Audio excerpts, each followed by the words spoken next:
ज़्यादा चर्चा करांगे आप दिल्ली वाले कार्यक्रम में, जो खुल के पूरी डिटेल में। आज आप सिर्फ इसलिए चर्चा करांगे कि हमने दिल्ली क्यों जाना चाहिए, बस फालतू चक्रा में नहीं। एक सिंपल सी बात है, थोड़े दिन पहले की बात, एक मीटिंग के दौरान विकास भाई मेरे को मिले तो उन्होंने कहा जी मैंने आपकी वो वीडियो सुनी है जो ट्रेनिंग वाली है, जिसके अंदर बच्चे को मतलब कोई भी माँ बाप या टीचर पहचान सकता है कि इस बालक के पास क्या टैलेंट है।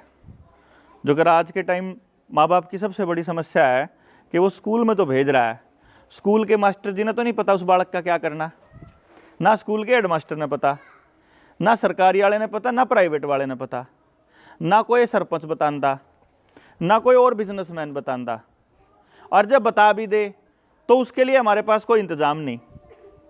क्यों जी? गांव में आपके पास कोई इंतज़ाम नहीं ना अपने बच्चे की प्रतिभा को निखारने का।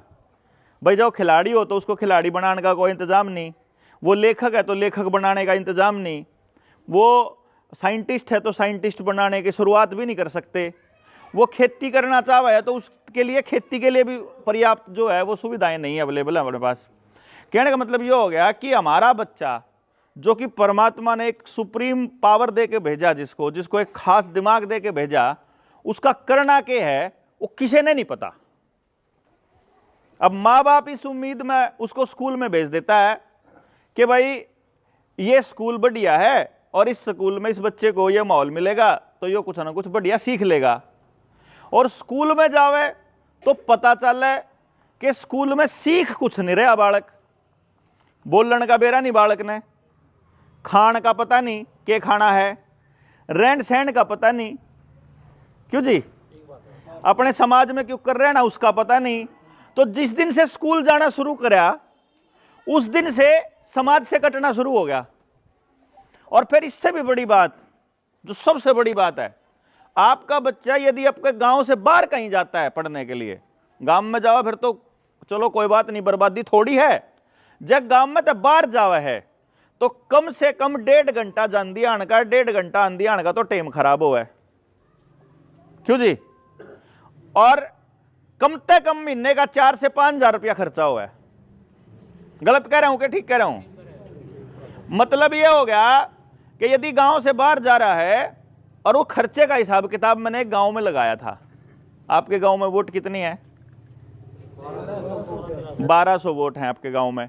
मैंने ये अंदाजा लगाया था एक 4500 के गांव में, 4500 वोटा के गांव में, तो मतलब चौथा हिस्सा हो गया समझो आपके गांव में उसका। तो मैंने यो 4500 वोटा वाले में हिसाब लाया था कि एक गांव में जिसमें 4500 वोट हैं, 1300 बालक पढ़ने के लिए किसी प्राइवेट स्कूल में जाते हैं, 4-5 प्राइवेट स्कूल हैं। ये बाप अपने बड़का का हिसाब लाओगे ना, तेरा की जा भाई मेरा नगूरा जा, तेरा की जा मेरा सफेद जाया, या जींद जाओ है मेरा जींद आड़े में जाओ है, मतलब वही 4-5 स्कूल हैं झांट फिट के न जिनकी बस आवे हैं। मतलब आप सारा रुपया अपने नौवा की जो कमाई है वह खोद खोद के उनके गोज में गिरन लाग रहे, वही 4-5 मालिका के। और उन 4-5 मालिका ने भी नहीं पता क्या करना है इन बच्चों का। क्यों जी? आड़े पढ़ाने वाले सरकारी स्कूल वाले ने भी नहीं पता, प्राइवेट वाले ने भी नहीं पता, आड़े नगूरे वाले ने भी नहीं पता, जींद वाले ने भी नहीं पता, दिल्ली वाले ने भी नहीं पता। सारा हंगा लाना पड़ रहा माँ बाप ने या बच्चे ने। तो मैंने उस गांव में जब हिसाब लाया, 4500 वोटा के गांव में 1300 बच्चा पढ़ने के लिए जाता। हमारा असंध के गांव के एरिए के बताऊं मैं, असंध पढ़ना था, और उस गांव का 53 लाख रुपया महीने का उन 4-5 प्राइवेट स्कूलों में जाओ था। मैंने पूरे गांव का हिसाब ला लिया कि तुमने पिछले 6 साल में 6 करोड़ रुपया साल का हो गया, 6 साल में 30-35 करोड़ रुपया पूज दिया इन स्कूल के मालिका तय। इस 30-35 करोड़ में पिछले 5 साल का नतीजा बताओ। क्योंकि जितने छोटे छोटे बालक पढ़ने जान लाग रहे हैं ना, आड़े ये पढ़ने जाया कर दे इनके काका ताऊ, और वह काका ताऊ आजकल क्या कर रहे हैं, मैंने उन तो पूछा गाँव वाला था, बोला कुछ नहीं करते, बुग्गी पे बैठे मोबाइल चलावे बस। आजकल बुग्गी खत्म होगी तो आजकल किते किसी बैठक में या किते बैठ के चलावा। मतलब उसे स्कूल में पढ़ के उससे बड़े बालक, उसे बालक के चाचा ताऊ बेरोजगार फिरने लाग रहे, फिर आप उसे स्कूल में भेजने लाग रहे नहीं।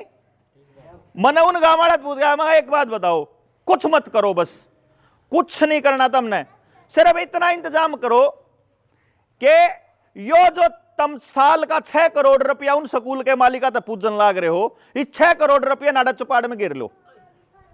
भैया 6 करोड़ रुपये पड़े थारे, सारे गांव के पड़े 6 करोड़, और गांव के गरीब ते गरीब, अमीर ते अमीर, बड्डे ते बड्डे, छोटे ते छोटे, कितना किसा बालक हो, चाहे किसी टाइप का बालक हो, अपन न्यू तय कर लिया सारे गांव वाले, भैया 6 करोड़ गांव के बालक का खातर हैं। क्यों जी? तेरा बालक मेरा बालक इसमें कुछ नहीं, सबके बालक साज ले भाई, ये तो आप फूकने लाग रहे। हाँ, अपन कुछ न्यारा नहीं करना, जो कुछ हमारा बालक करे। ईब जो जाल लग रहा है पढ़न, उसमें कोई हासिल नहीं हो रहा है, लेकिन ये हमारे पास 6 करोड़ रुपया तो न्यू कानू बच गया।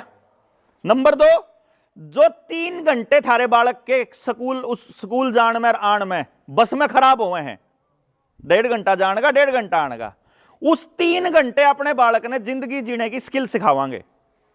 सिर्फ खराब होने वाले टाइम की बात कर रहे हुए, जय गांव के समझ में आ गया तो बाकी 24 के 24 घंटे आप ठीक लाइन पे लाश का बालक ना है। जय गांव के बालका के समझ में आ गया, कुछ नहीं करता। तारा जितना नौजवान तबका है ना, उसने सिखाऊंगा न्यू पता करना कि तुम अपना क्यों कर पता लगा सको कि मैंने के काम करने में मजा आऊगा। भाई जिस तरह मैं मान लो मेरे भड़क हो रही, तड़के तलेगा सांझ थी, इस गांव ने भी समझा दूं, इस गांव ने भी समझा दूं, इस गांव ने भी समझा दूं, जब मैंने इस काम में मजा ना आवत मैं कितने दिन कर लूंगा इसने। नहीं समझे बात? मैं तो अपने स्वाद में घूम रहा, क्योंकि मन ने इस काम में मजा आ रहा है, और जिस काम तक मन मजा आ रहा है, जब मेरा पहियार मेरी गाड़ी उसे तो चलन लग जा, मेरी जिंदगी उससे चलने लग, मन क्या चाहिए फिर जिंदगी में? नहीं समझे जी? मन ने गान में स्वाद आवा, तड़के सांझ रागनी, मैं परिश में जागी रागनी गा दूं और उड़े दाने इकट्ठे करके उसकी झोली में गाल दें, या फिर उड़े तो उसका घर चल जावे, उन्हें के जरूरत जारी किसे सुसरे की नौकरी करने की? वो तो जित जाओगा उड़े गाओगा, उड़े 2 रुपये लिया होगा अपना घर चलाने का सामान।